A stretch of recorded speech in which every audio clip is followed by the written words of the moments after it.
Hello everyone and welcome back to another episode of D&D CR Exposed. On today's episode we are looking at the Goblin Warrior from the Monster Manual 2025 edition. But before we get into that, let's take care of this quick business.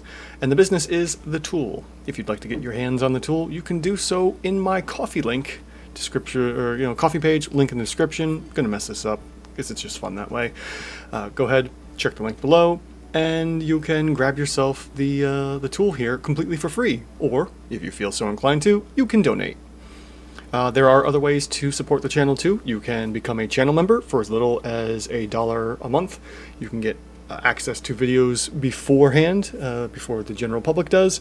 You can also donate monthly at my Ko-fi page, or also support by donating, purchasing, or otherwise using the classes and subclasses I've been developing for Tales of the Valiant and 5th edition. They work hand in hand with each system, which is pretty great. And yes, actual working classes, not just extra subclasses. We're talking about the Performer, Gunslinger, Chemist, and the soon-to-be released Priest class, which is an interesting half-caster I'm working on.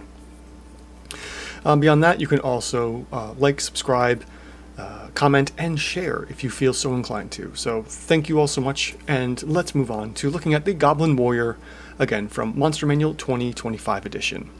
So right off the bat, we're looking at a CR1 quarter. So this is our typical monster. There's also the Goblin, there's a weaker Goblin version for CR1/8. We can look at that another time, but this is basically the comparison to the old Goblin. So if you want to see what the original Goblin from the 2014 edition looks like, I'll probably add in a link or something here or there, I don't know. But just check the links in the description below to compare and contrast, because right off the bat, the old version is a CR1 because of Nimble Escape, which we have already again as a bonus action. So let's see if they've fixed this creature at all here. So we're looking at a CR1 quarter, and that is technically going to be a CR 0.25 to work with the tool here. And from there, we're going to go ahead and work our way from the top down, left to right, and that's going to be 15 AC. A small Fey, humanoid or goblinoid, so they are no longer humanoids, I guess, but instead Fey, which is perfectly fine, just depends on the spell you're using. You have 3 hit dice, which works out to be the 10 hit points that you see here, and then from there we have 8 strength, 15 dex, 10 con, 10 wisdom, 8 intelligence, and 8 wisdom and 8 charisma. There we go. That sounds about right.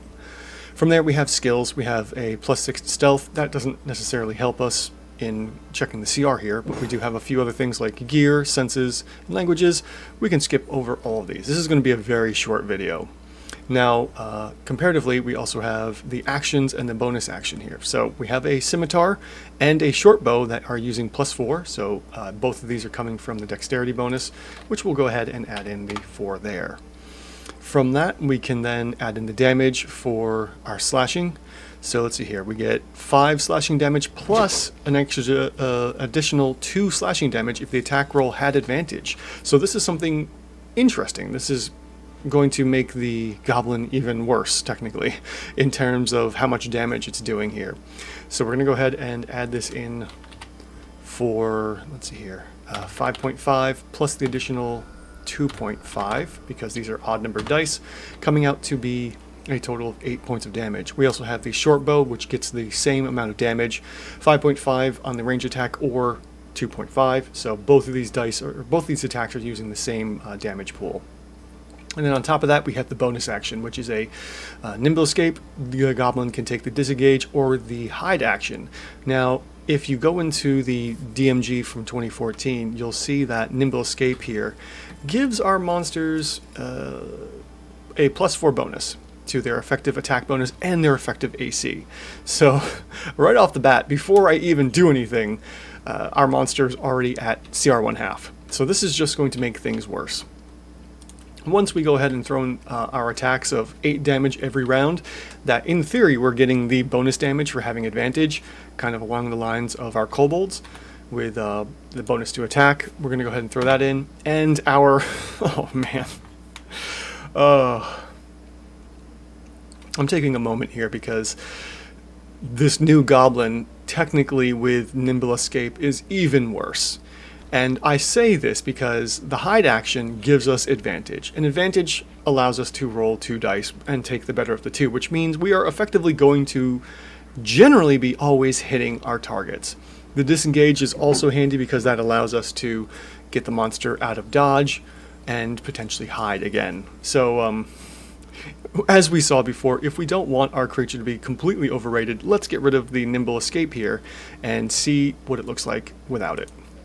So without nimble escape and just using our goblin like a standard goblin, then we have a CR 1/2, which is perfect. We have an offensive CR of 1/2, a defensive CR of 1/8, which works out to be somewhere, I don't know my fractions well enough to say what's in the middle there. That's like 1/3 roughly, and we would round up.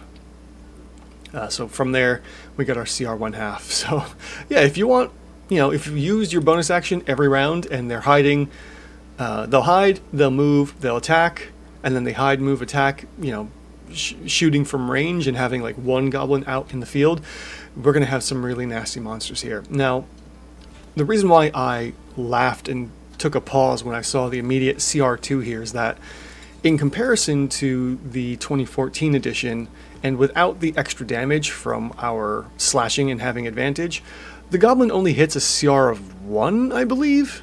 It's supposed to be a CR 1/4, but gets shunted all the way up to... Oh, actually, no, I'm sorry. Excuse me, it's not supposed to be CR 1/2. It's a CR 1/4. So yeah, this is even worse. This is altogether, this is completely worse. And let me finish my thought. So the original CR 1/4 goblin is supposed to be a 1/4, but because of the nimble escape action here, it gets shunted up to CR 1. Well, now that we have this bonus attack damage from having advantage and shooting from ranged or attacking from stealth, we're getting advantage, we're getting the extra damage. This is pretty gnarly. Now, in theory, we won't always be using this. In theory, maybe we'll be using disengage to get out of dodge all the time and move away, but because the goblin can't move more than 30 feet, if we're constantly disengaging to get away, and then moving our 30 feet, the players can just move 30 feet as well.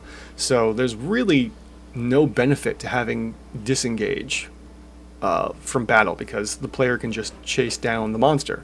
I know this because I tried to play a gnome wizard once that used the disengage action to run away from like a salamander that was trying to hit me, but I wanted to get away so I could cast my magic and attack, and it just wasn't working because I would run 30 feet, the salamander would catch up 30 feet and then attack, and I would disengage and just rinse and repeat.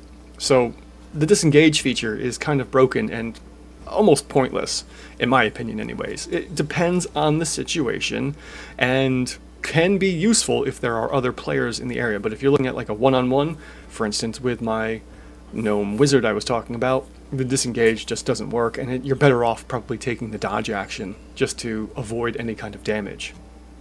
So let's see here.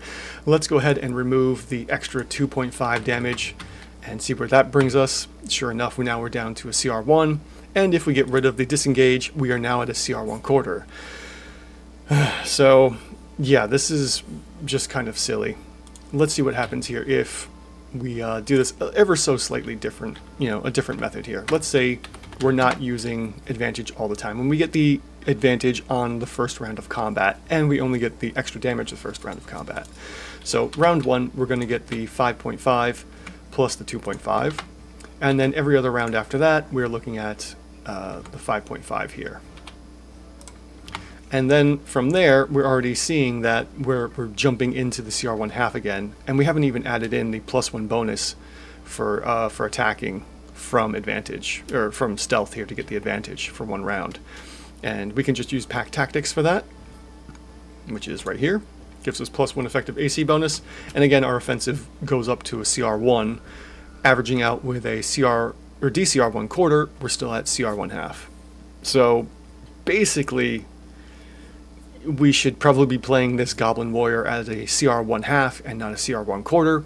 This is still extremely deadly for beginning player characters, and I have a method for dealing with that, which is borrowing a lot of tactics from, not necessarily tactics, but homebrewing and borrowing from Pathfinder 2nd Edition to combat this first level, levels 1 to 3, just hell that players experience. Alright, well, this has been the Goblin Warrior from Monster Manual 2025. Thank you all so much for watching, and I will see you in the next one.